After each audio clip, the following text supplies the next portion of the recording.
Hey guys, what we have here is a Springfield Armory M1A Loaded in an EBR stock from Sage International.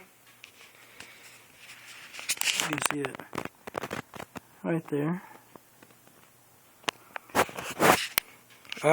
Most of the furniture on here is Magpul, except for a few things. The bipod here is Harris, and it's got a Versapod adapter up here. This right here is Sage's Coyote Tan foregrip. We've got the Magpul CTR buttstock with a 3/4 inch riser. We've got the Magpul, I think it's the Mo grip. Y'all can correct me if I'm wrong, it's rubberized for comfort. We also have the Magpul rail covers right here. Got on both sides, as you can see. And one running across top here. Let's see. On the front end here, we'll go front to back. We've got a Fulton Armory National Match forged M14 flash suppressor with the bayonet lug. Now this is legal where I live, so if you live in one of those Democratic states that don't allow it, don't get it. The gas plug is in here. It is a titanium nitride coated gas plug, so it's polished, and it has sort of a gold colored tint to it. It helps with accuracy and the cycling of the rifle. We have a underneath here, inside there, I don't know if you can see it. There is see that little gray thing right there?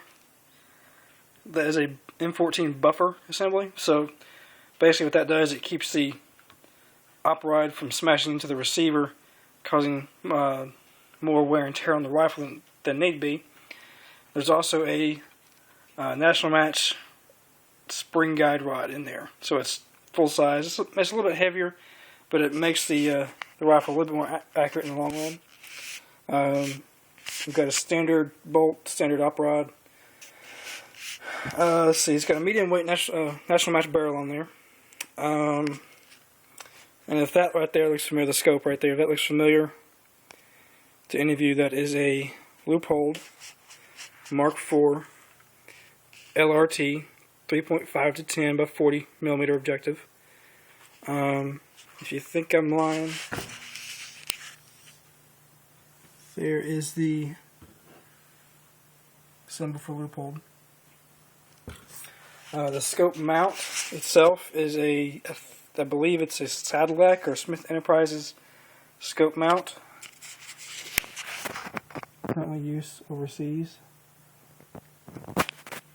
I bought the scope mount from an Army surplus store up north where I live for about 20 bucks. Yeah, 20 bucks. A $200 scope mount for 20 bucks. Can you believe that? The scope, they normally run about what, $1,500 to $1,800, maybe more. Bought it at an Army surplus store with the Smith Enterprises ring there. 600 bucks. Yeah, unbelievable. I know. That's why I jumped on it. It's got an illuminated TMR reticle in there, so it's compatible with night vision. So if I need to put night vision on, I can just remove these rails and put it in the front. Let's see. I did have this scope on there, which is a Leatherwood ART M-1000. It is a 2.5 to 10 by 44 millimeter. This part right here, this is a cam system. What that does is if you have different bullet weights for 308, which is what this rifle is and what everything's calibrated for right now, and you have about 10 different settings for the different bullet weights, and this right here essentially adjusts for trajectory at longer ranges, up to 1,000 yards. It's got a few little rings on here. Let me show you real quick.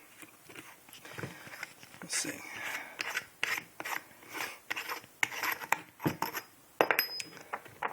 These rings, there's 4 of them. You can adjust those when you hit your zero with whatever round you're using.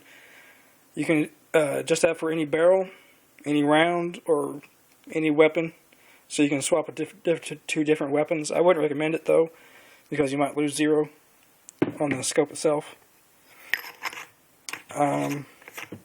The mount that's on is an integrated mount with the scope. It came with it, and the reason being is because there's a little thing right under here that tilts the back end up to help adjust for trajectory. This particular scope from Leupold is thankfully calibrated for the 168 grain Winchester 308, which is incidentally what I am using. The match. Gotta love that stuff. The EBR stock price range is about $784. That's what it cost me plus shipping. It's pretty heavy. I'd probably estimate around 12, 13 pounds maybe. It was heavier with this scope on there because of all the extra metal, but it's a little bit lighter with that one. This stock, it has these set screws in there. Not set screws, but screws right here. You have about 5 up here on this heat shield right here, and it requires you to use a torque wrench. And this is a Wheeler torque wrench, it's called a fat wrench, and it's got these different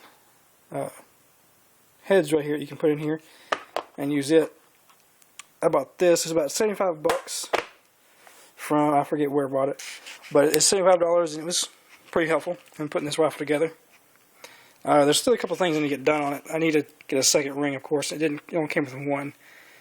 Let's see. Another thing I guess would be I need to get a TRW bolt and then a Fulton Armory forged operating rod, just for longevity for the rifle, because there's a lot of money tied up in this rifle. As many of you know, the base M1A Loaded is around $1,800 to $1,900. So yeah, it's just not very cheap. What I have here is it's a Springfield Armory 20-round mag. Now I did that myself. I used a white grease pencil to fill in the emblem there, and then wipe the excess off, and that was what was left. Pretty nice, ain't it? I did the same thing with these CMI mags. Get them out here. Now these, I've heard it said that Springfield use CMI mags, and from what I can tell, these are pretty good mags. Fairly cheap too for what they are. Online, I've seen them for about $15, maybe $20, which is a lot cheaper than buying name brand Springfield Armory for $65. So, yeah, no brainer there. I bought this. I think it is a tree spec, no, tack shield. M14 mag pouch. The mag pouch goes in my LBE or whatever, or my body armor. I have not taken this down to the range since I put it in the stock, or actually I've taken it to the range since I put it in the stock, but not since I've gotten the new optic. Pretty excited about it though, since this was last time it was used was probably in Afghanistan.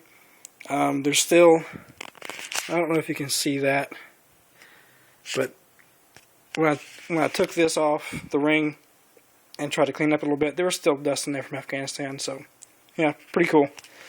Yeah, that's it. It's got a front focal plane on there, so you got the parallax adjustment as well. So I don't want to mess with that. But this is my little kit right here.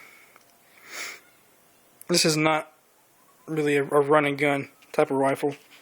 You can if you wanted to. It's light enough if you've got the upper body strength you can carry it around. But I like it because of its history, and because it is truly the last wood and steel battle rifle. The rest are just, aircraft grade aluminum. But yeah, there it is. Hope you like it, and leave some comments.